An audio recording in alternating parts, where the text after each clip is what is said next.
Data में सेंधमारी का दावा किया गया है। डोनाल्ड ट्रंप की ओर से 22 करोड़ अमेरिकी मतदाताओं का डेटा लीक होने का आरोप लगाया गया है। ट्रंप ने चीन पर यह सनसनीखेज आरोप लगाया है। 18 राज्यों की संवेदनशील जानकारी लीक होने का दावा किया गया है डोनाल्ड ट्रंप की ओर से। व्हाइट हाउस ने जारी किए कथित दस्तावेज दावे पर अमेरिका में अब सियासी घमासान तेज हो चुका है। तो देखिए, अमेरिकी राष्ट्रपति डोनाल्ड ट्रंप की ओर से चीन पर यह सनसनीखेज आरोप लगाया गया है कि चुनाव में यहां पे जो डाटा है वो चीन की ओर से लीक किया गया है। और डेटा लीक का ये शोर देखिए किस प्रकार से व्हाइट हाउस में गूंजता हुआ नजर आ रहा है। व्हाइट हाउस ने कथित दस्तावेज इसको लेकर जारी किए हैं। डोनाल्ड ट्रंप की ओर से कहा गया है कि यहां चीन ने उनके डेटा को चुराया है, उसको लीक किया गया है। और ये देखिए बहुत बड़े आरोप है जो चीन के ऊपर यहां डोनाल्ड ट्रंप की ओर से लगाया गया है। चीन ने चोरी की है। डोनाल्ड ट्रंप की ओर से कहना है कि अमेरिकी चुनाव के 22 करोड़ जो वोटर्स हैं उनका डेटा उड़ाया गया है। ट्रंप की ओर से बहुत बड़ा दावा है। अब देखिए ये जो दावा है उसमें कितनी सच्चाई है ये तो जांच का विषय है। लेकिन आपको बता दें अब चीन के ऊपर ये बहुत गंभीर आरोप लगाए गए हैं। और जो गंभीर आरोप ट्रंप ने लगाए हैं इसके बाद तो अमेरिका में सियासी घमासान बहुत ज्यादा तेज हो चुका है। तो ट्रंप ने देखिए 22 करोड़ वोटर्स का डेटा चोरी होने का दावा किया है। और दावे के समर्थन में आपको बता दें क्या सबूत पेश किए गए हैं डोनाल्ड ट्रंप की ओर से। ये भी एक बहुत बड़ा सवाल उठता है कि आखिर ये बड़े दावे उनकी ओर से क्यों किए जा रहे हैं, किस आधार पर किए जा रहे हैं। खबर क्या है आपको बता देते हैं। 22 करोड़ मतदाताओं का डेटा लीक होने का दावा डोनाल्ड ट्रंप ने किया है। और किसके ऊपर यह आरोप लगाया गया है? चीन के ऊपर लगाया गया। 18 राज्यों की संवेदनशील जानकारी का इसमें जिक्र किया गया है डोनाल्ड ट्रंप के दावे में।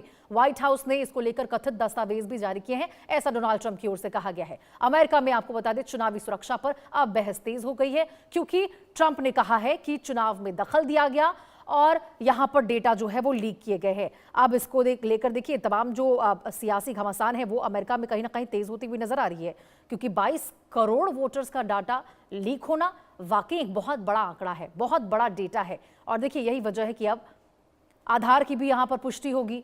किस आधार पर कहा जा रहा है, अपने समर्थन में क्या दावे पेश किए गए हैं, क्या क्या दस्तावेज पेश किए गए डोनाल्ड ट्रंप की ओर से, यह भी एक बहुत बड़ा विषय हो जाता है। लेकिन ये जो चोरी का आरोप चीन के ऊपर लगाया गया है इसमें भी हालांकि आपको बता दें चीन की ओर से अब तक कोई प्रतिक्रिया निकलकर सामने नहीं आई है।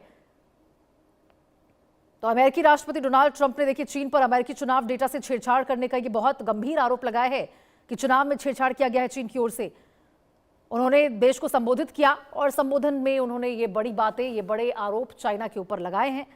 चौंकाने वाली कमियों के बारे में बताया है, ये बड़ा खुलासा उनकी ओर से किया गया है। और इसके तुरंत बाद ही आपको बता दें एक डॉक्यूमेंट्री दस्तावेज भी व्हाइट हाउस की तरफ से जारी किया गया, ये भी कथित तौर पर जानकारी निकलकर सामने आई है। और देखिए डोनाल्ड ट्रंप की ओर से तो यह भी कहा गया है कि ये जो गड़बड़ी है वो 2020 में उनकी हार की बहुत बड़ी वजह थी, क्योंकि उस वक्त भी चाइना की ओर से ये बहुत बड़ी धोखाधड़ी की गई थी चुनाव में बड़े पैमाने पर। यहां पर ऐसा डोनाल्ड ट्रंप की ओर से दावा किया गया है। अब देखिए व्हाइट हाउस से देश के नाम ये जो प्राइम टाइम एक टीवी संबोधन में उन्होंने डोनाल्ड ट्रंप ने ये तमाम बातें कही थी कि कई सालों के दौरान 2020 के चुनाव के समय से ही चीन ने इतिहास में चुनाव डेटा के साथ अब तक की ये सबसे बड़ी छेड़छाड़ की है। इसके कारण चीन ने 22 करोड़ अमेरिकी वोटरों की फाइलें गैर कानूनी तरीके से हासिल कर ली है। ये बड़े गंभीर आरोप है देखिए ट्रंप की ओर से लगाए गए हैं जो चीन के ऊपर। ट्रंप ने दावा किया है कि चीन ने 2020 के चुनाव को कमजोर करने के मकसद से इतिहास में चुनाव डेटा के साथ सबसे बड़ी छेड़छाड़ की और डीप स्टेट के सदस्यों ने इसे छिपाने की भी कोशिश की है। तो यह भी देखिए कहा गया है कि न केवल यहां चीन ने डेटा लीक किया है बल्कि इसको छुपाने का भी प्रयास किया गया है डीप स्टेट के जो सदस्य हैं।